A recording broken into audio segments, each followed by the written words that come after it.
Israel Lebanon সর্বাত্মক যুদ্ধ কি অবশ্যম্ভাবী হয়ে উঠছে, এমন প্রশ্নই এখন ঘুরপাক খাচ্ছে সবখানে। যুদ্ধ যদি বেঁধেই যায় তাহলে কোন দিকে মোড় নেবে বিশ্ব রাজনীতি, আমেরিকা সহ পশ্চিমাদের অবস্থানই বা কি হবে, এমন সব প্রশ্নের উত্তরও খোঁজা হচ্ছে। যুদ্ধে কে জিতবে কে হারবে উত্তরহীন এমন প্রশ্ন উঠছে।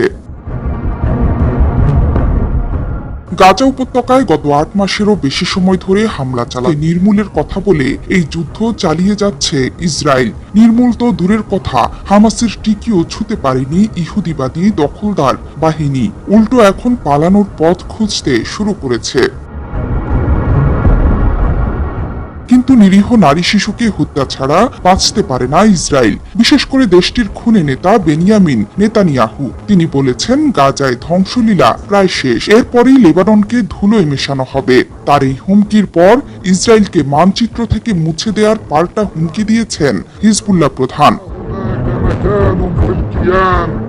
পাল্টাপাল্টি হুমকিতে উত্তপ্ত হয়ে উঠছে মধ্যপ্রাচ্যের আকাশ বাতাস। এ পরিস্থিতিতে লেবানন ইসরায়েল যদি সর্বাত্মক যুদ্ধে জড়িয়ে পড়ে তাহলে পরিস্থিতি কি হতে পারে তা নিয়ে একটি বিশ্লেষণধর্মী প্রতিবেদন লিখেছেন আরব বিশ্বের প্রখ্যাত রাজনৈতিক ভাষ্যকার আব্দুল বারি আতওয়ান।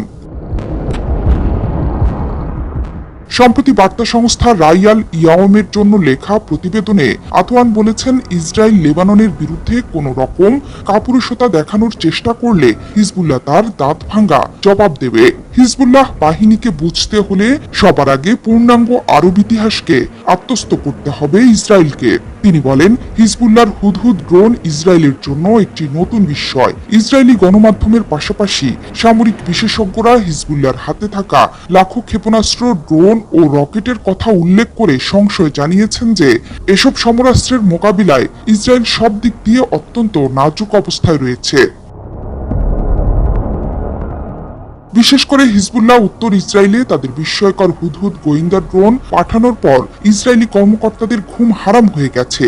ভিডিও ফুটেজে দেখা গেছে হুদহুদ ড্রোনটি ইসরায়েলের সেই আকাশ প্রতিরক্ষা ব্যবস্থা ফাঁকি দিয়ে হাইফা বিমান ও নৌঘাটি সহ স্পর্শকাতর সব ছবি তুলে লেবাননে ফিরে গেছে। ইসরায়েল ধ্বংসের পথে, মার্কিন সাংবাদিক থমাস ফ্রাইটম্যানের এমন কথা স্মরণ করিয়ে আতওয়ান বলেন, ইসরায়েল এখন গাজা, লেবানন ও পশ্চিম তীর এই 3 ফ্রন্টে যুদ্ধ করছে। যে ইসরায়েলকে বিশ্ব এতদিন চিনত তা পতনের দিকে ধাবিত হচ্ছে। ইসরায়েল নিজেদের ধ্বংস নিজেরাই ডেকে আনছে। এই ইসরায়েল এখন ইরান নামক একটি বড় শক্তির মুখোমুখি, যারা মধ্যপ্রাচ্যে তাদের প্রক্সি বাহিনী ও সামরিক সক্ষমতাগুলো ব্যবহার করে ইসরায়েলকে ধ্বংস করে দিতে চায়। আর নেতানিয়াহু যুক্তরাষ্ট্রকে নিয়ে মধ্যপ্রাচ্যে একটি বড় ধরনের যুদ্ধে জড়াতে চান। তবে এই যুদ্ধে মূলত লাভের ফসল ঘরে তুলবে রাশিয়া ও চীন। সাইপ্রাস ইসরায়েল গোপন চুক্তিও এখন হিজবুল্লাহর হাতে, তবে এরই মধ্যে দৃশ্যপট থেকে নিজেদের সরিয়ে নিয়েছে সাইপ্রাস।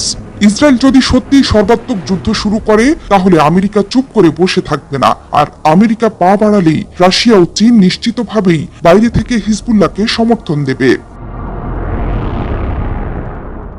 আতওয়ান বলেন, হুদহুদ শুধু গোয়েন্দা ড্রোনই নয়, এর হামলা চালানোর শক্তি রয়েছে।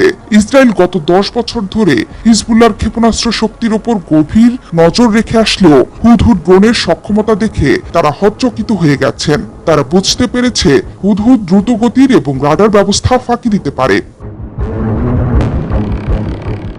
আর্থিক মনোবল ও সামরিক শক্তির দিক দিয়ে হিজবুল্লাহ এখন অতীতের যে কোনো সময়ের চেয়ে শক্তিশালী অবস্থানে রয়েছে। এই কারণেই সম্প্রতি যুক্তরাষ্ট্রের মধ্যপ্রাচ্য বিষয়ক বিশেষ প্রতিনিধি লেবানন সফরে গিয়ে খালি হাতে ওয়াশিংটনে ফিরে গেছেন। হিজবুল্লাহকে টলাতে পারেনি তাদের অবস্থান থেকে।